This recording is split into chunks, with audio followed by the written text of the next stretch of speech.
Bismillahirrahmanirrahim. Assalamualaikum warahmatullahi wabarakatuh.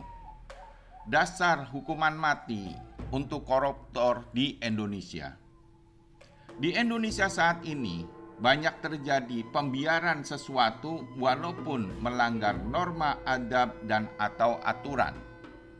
Kejadian-kejadian seperti ini akan menyebabkan adanya peristiwa yang saling bertolak belakang sehingga memicu orang untuk melanggar norma, adab, dan atau aturan tanpa adanya rasa takut ataupun khawatir. Hal ini karena oknum apapun akan merasa yakin bahwa tindakannya pasti ada yang membela. Sebagai contoh, korupsi Pertamina ternyata sudah ada anggota dewan dan pengamat BBM yang secara tidak langsung membela pelaku. Dan pembelaan ini akan terus berkembang dan melibatkan personil serta praktisi peradilan. Sementara itu, pelakunya pun sudah yakin bahwa nanti akan masuk penjara mewah beberapa saat lamanya dengan vonis pengadilan yang meringankan. Ini bisa menjadi penyebab akan adanya korupsi yang jauh lebih besar dilakukan berjamaah dan menyeluruh di seluruh wilayah Indonesia. Saya menyimak dua kejadian yang sedang viral, yaitu banjir Bekasi dan kurang takaran minyak kita yang sangat erat kaitannya dengan korupsi, penyalahgunaan wewenang dan kekuasaan. Musibah banjir Bekasi penanganannya tidak mudah dan harus orang pertama di daerah itu yang mengambil keputusan. Pekerjaan yang menantang bagi para kepala daerah yang baru dilantik. Penanganan banjir Bekasi dimulai dari adanya alih fungsi lahan wilayah hulu yang melibatkan perusahaan daerah, Pemda provinsi, dan perizinan adanya alih fungsi dari fungsi lindung ke fungsi wisata. Sementara itu, sungai yang mengalir pada daerah banjir tidak dapat dinormalisasi karena sungai tersebut sudah dibebani dengan sertifikat hak milik perusahaan maupun perorangan yang melibatkan institusi penerbit sertifikat tanah. Hal ini jelas pemilik SHM akan mengusahakan pendangkalan sungai agar menjadi lahan untuk bangunan.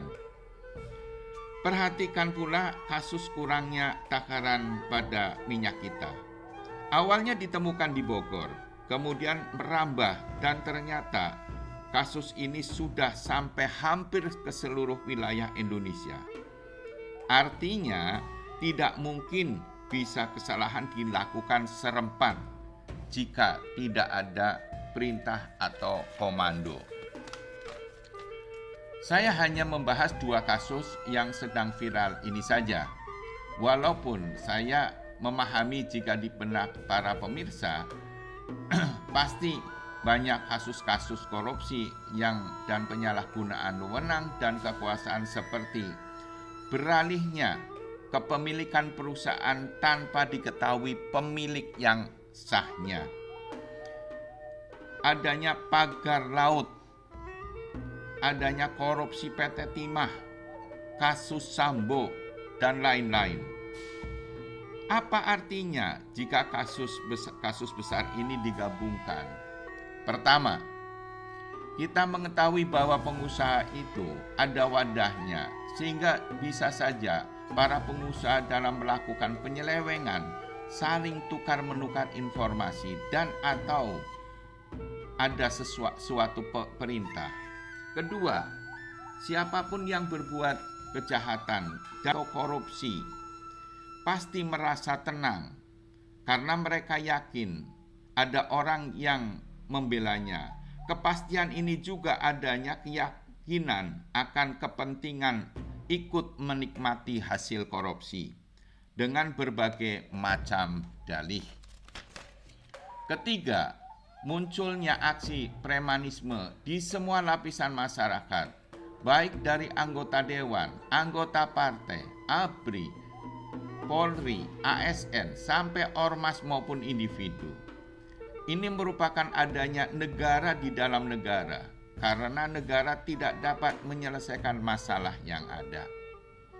Keempat, apabila disimak secara keseluruhan, maka secara global akan menyebabkan industri dalam negeri terancam.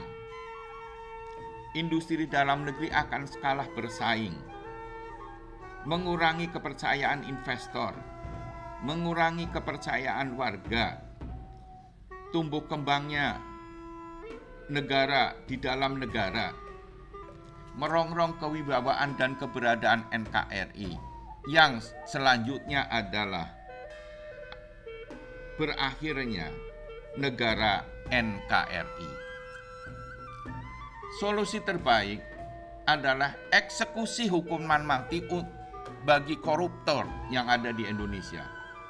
Pemerintah pusat, pemerintah daerah yang baru dilantik, termasuk di dalamnya anggota dewan, ambil garis keras dan tegas dengan batas berlaku hukuman mati dan penyitaan harta para koruptor.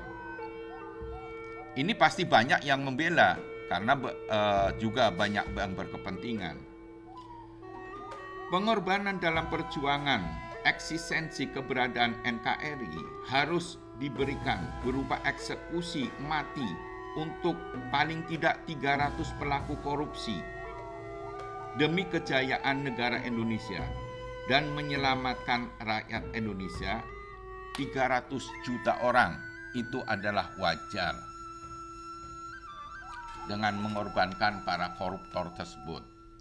Dan jika pelaku korupsi dieksekusi, maka yakinlah semua yang terlibat, baik eksekutif, legislatif maupun yudikatif, akan diam dan sembunyi.